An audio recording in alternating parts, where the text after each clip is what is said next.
Hello guys, welcome to Techavro channel. Hope you're doing well. In this video I'm gonna show you how to send voice message on your email.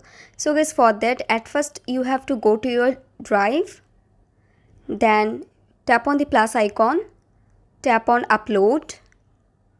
Now go to audio, and from here you have to select the audio that you want to send.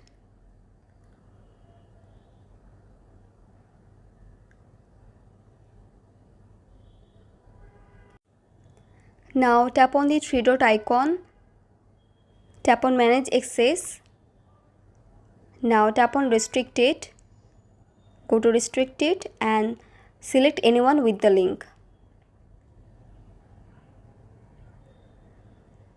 Now you have to copy the link from the arrow side.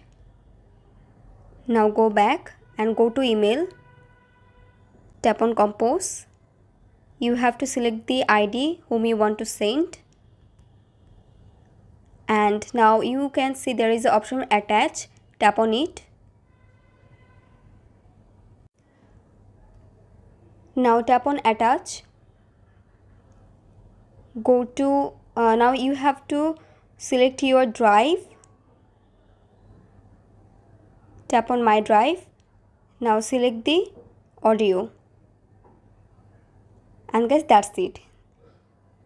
So guys, I hope this video was helpful to you. If it was, then please give a thumbs up and hit the subscribe button, and thanks for watching the video.